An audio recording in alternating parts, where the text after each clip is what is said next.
SOCIO BD. Étrangement, ce matin, j'ai ressenti le besoin de réouvrir le livre d'un collègue sociologue, Force publique, une sociologie de l'institution policière par Cédric Moreau de Bellin aux éditions Economica, sorti en 2015. D'une certaine manière, on peut dire que le livre part de cette interrogation. Bon sang, mais quand même, ils doivent bien se rendre compte, les policiers, que des fois, ils déconnent à bloc. L'auteur cherche donc à comprendre les violences policières, mais aussi la réflexivité des forces de l'ordre sur leurs violences.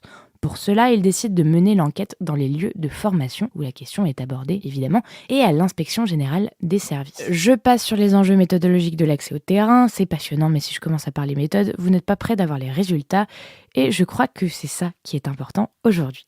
Bref, en passant du temps avec ces policiers, il se rend compte qu'ils sont souvent critiques par rapport à leur activité. Par contre, le problème pour eux, ce n'est pas la violence, ça fait partie de leur taf. Ça leur fait pas particulièrement plaisir, mais c'est comme ça. Faire usage de la violence, ce n'est donc pas trop un problème. Ils savent le faire bien, de leur point de vue. En fait, leur problème se situe en amont, au niveau du respect de l'autorité. Il y a en effet une règle professionnelle que les forces de l'ordre doivent à tout prix respecter. Tu peux faire légitimement usage de la violence si et seulement si on ne respecte pas ton autorité. Sinon, c'est un usage privé de la violence et c'est mal. Simple. Simple, mais problématique aussi.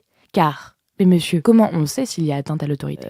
Ça dépend de la situation, quoi. On se démerde en gros. Ouais. C'est là que réside le professionnalisme des forces de l'ordre, la capacité à juger du degré d'atteinte à l'autorité et de la réponse à mettre en place. Tout cela dans un contexte relativement stressant vu les enjeux, genre potentiellement des morts. Quand même. Donc, franchement, la surprise, ce n'est pas tant qu'il y ait des bavures policières, c'est plutôt qu'il n'y en ait pas plus. En cela, il faut quand même reconnaître qu'il y a un sacré professionnalisme chez certains membres des forces de l'ordre, sérieusement. Et cela peut s'expliquer par la formation, où on leur apprend eux-mêmes à répondre à une autorité. Ils doivent apprendre l'autodiscipline et la maîtrise de soi pour éviter de tomber dans un usage disproportionné de la violence. Sauf que bon, des fois, comme tous les professionnels, ils font des erreurs et des fautes, parfois très graves. Quand cela arrive, les policiers passent donc devant l'IGS. Ils sont jugés par leurs pairs, ils sont donc jugés du point de vue des règles professionnelles. Rappelons la règle, tu peux faire légitimement usage de la violence si et seulement si on ne respecte pas ton autorité.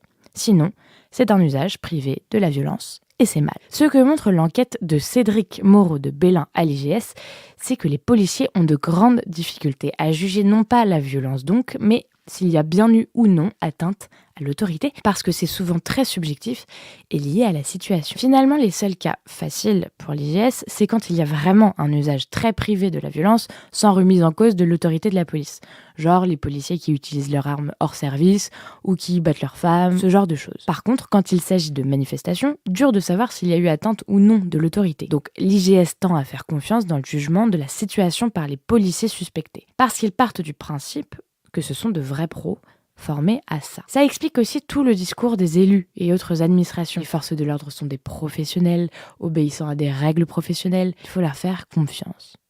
Bon, maintenant qu'on a dit ça, qu'est-ce qu'on fait ? Maintenant qu'on a compris leur logique, les raisons qu'ils donnent à leur action, est-ce qu'on accepte de leur faire confiance aveuglément, comme ils le demandent ? Eh bien non.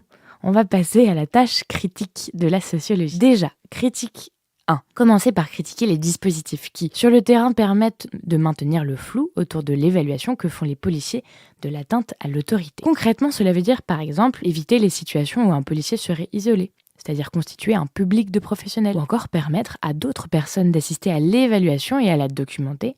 En filmant, par exemple, la société civile devient publique. Critique 2. Faire une critique des critiques actuelles sur les violences policières. Cédric Moreau de Bellin remarque qu'il y a un effet pervers dans la défense des policiers au nom de leur professionnalisme. En effet, si jamais une action est jugée scandaleuse et punie, Dirty Harry, c'est qu'elle a été qualifiée comme un usage privé de la violence, un manque d'autodiscipline de la part d'un policier ou d'un groupe de policiers. Autrement dit, ce sera toujours la faute d'individus, de vilains flics ripoux pas beaux qui font honte à la profession. Il y a une singularisation de la sanction qui empêche de penser l'action de ces policiers comme s'inscrivant dans un système socio-organisationnel complexe. S'ils en viennent à faire des telles fautes professionnelles, c'est que les dispositifs en place l'ont rendu possible. Cela ne veut pas dire que cela les excuse, ils ont fait une faute, ils sont responsables, ils font donc l'objet de sanctions, mais si l'on ne veut pas que cela se reproduise, mieux vaut comprendre pourquoi ils ont fait la faute. Et par ailleurs, il faut aussi critiquer les dispositifs quand ils empêchent d'émettre des sanctions. Par exemple, ici, il faut émettre une critique envers les dispositifs de sanctions qui ne pensent la faute que de manière individuelle et jamais sociale. On peut donc critiquer la critique émise par la police sur elle-même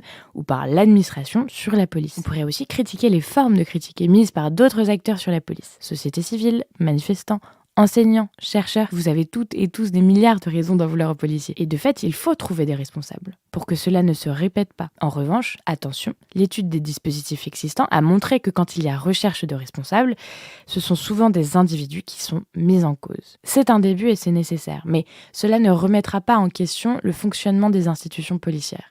Veillons donc parfois à désingulariser la critique, non pas que ce n'est pas nécessaire, mais parce que des acteurs s'en chargent déjà. Il semble nécessaire d'appliquer une critique plus ambitieuse, une critique des institutions qui, dans le meilleur des cas, vous chargez des hommes et des femmes plutôt qu'un système organisationnel à l'origine de nombreuses souffrances. Des deux côtés des lacrymos. Voilà pour ce long thread. Il ne rend pas hommage à la qualité et à la finesse du travail de Cédric Moreau de Belin que je ne peux que vous inviter à lire in extenso. C'est vraiment éclairant. Et c'est vraiment bien écrit. Sur ce, je vous souhaite bon courage à toutes et à tous en ces temps troubles.